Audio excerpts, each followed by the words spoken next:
Have you ever thought about how we treat our DJs in the dancing scene? Well, let's talk about it.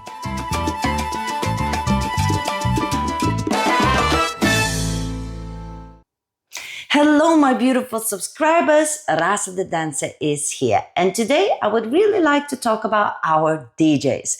They play a huge part in our dancing community because let's be honest, without the DJs, we got no music, so we cannot dance. So we have to talk about how we treat the DJs, what is appropriate, what is not. And just from my own perspective, I do not call myself a DJ, but I do play music. So I do go to certain events and I do DJ sometimes.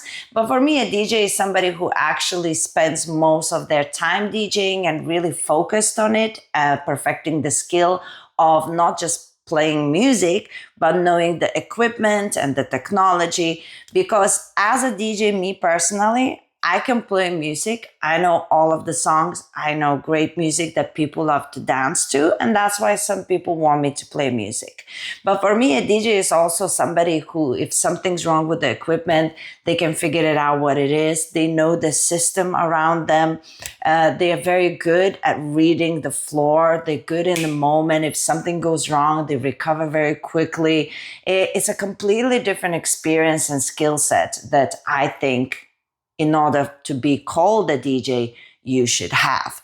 And they play such a huge role in our dance community that we need to know certain things about them. Okay, first, you have to know that there's two types of DJs. A DJ that is also a dancer and a DJ who doesn't dance or doesn't dance like dance. You know, they might dance a little bit, but not really a dancer. And why is this important?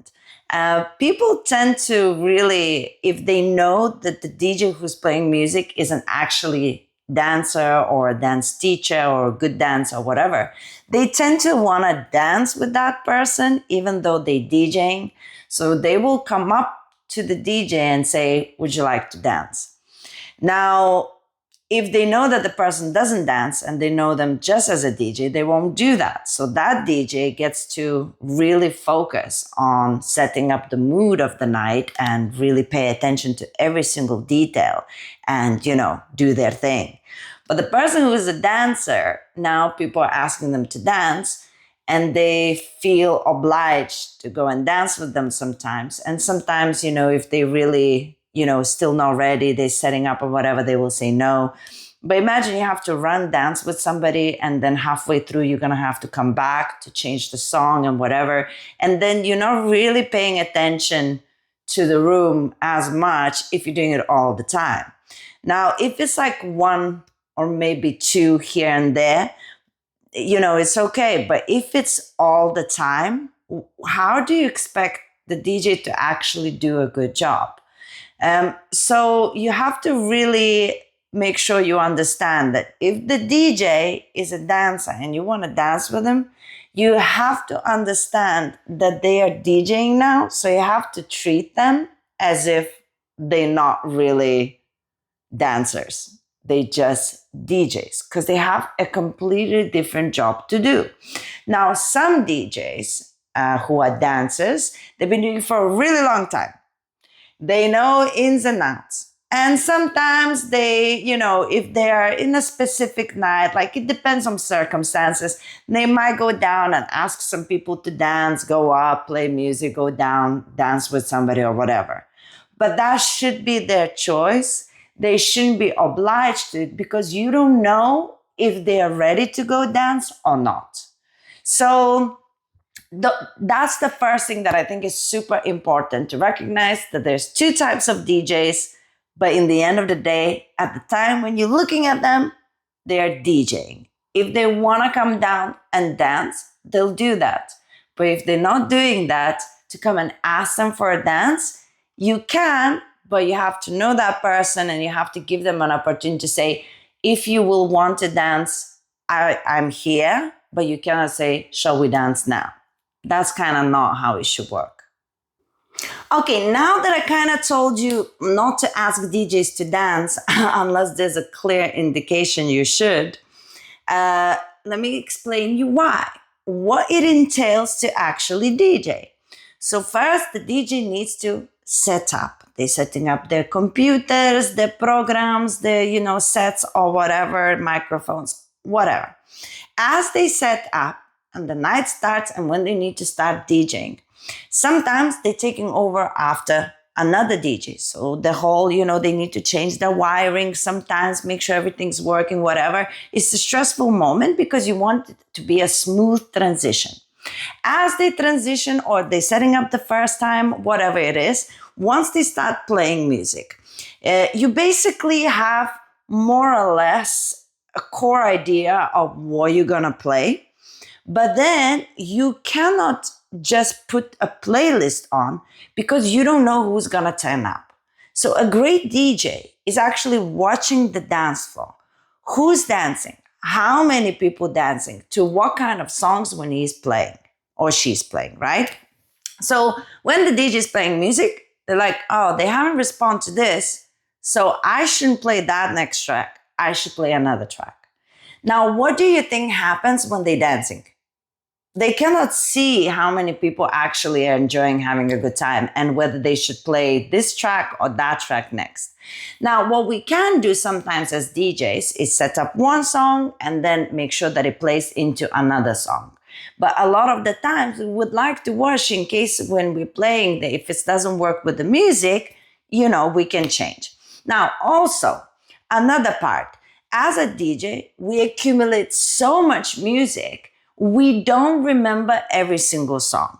A lot of them we do, but most of them, you need to double check whether that's exactly how you retain it in your head. So when you see the DJs with headphones or something, they're actually listening to another song whilst they're playing one song. So they're like, yeah, this one, exactly what I thought or not. What was the other one?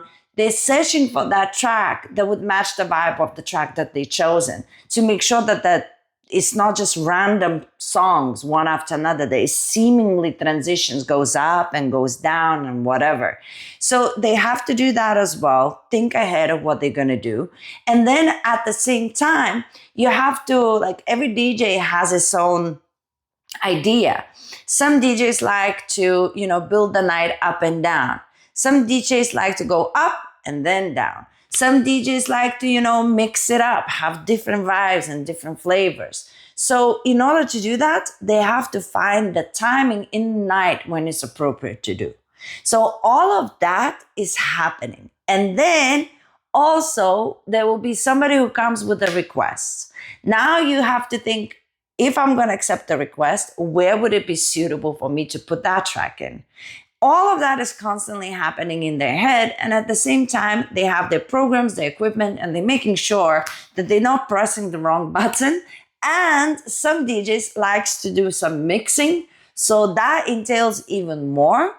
And on top of that, sometimes you play a track that's a bit suddenly too fast. You see people can't cope or something. You can actually make it just a bit slower, seemingly, or a little bit faster if necessary, so you can regulate those things as well.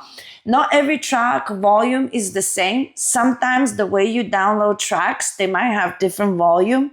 So you have to make sure that actually the volume doesn't go too high or too low. So you're trying to manage it. Maybe it's a bit pitchy, so you want to change a little bit. There's a lot going on if you're dealing with the proper person who really cares about having a great night and people having fantastic time and really cares about their skill set and know what they're doing. And that is why it's hard for them to run back and forth dancing. Okay, another thing is crazy.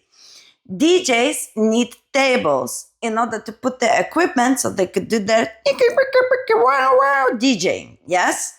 And then why would you think it's okay to come with your drink and put your drink at the DJ table? Just because it's convenient for you? Now, that boggles my mind. It just blows my mind. I just don't get it.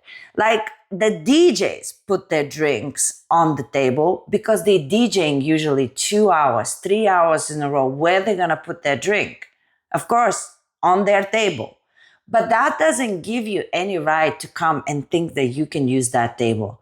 Also, it's all equipment.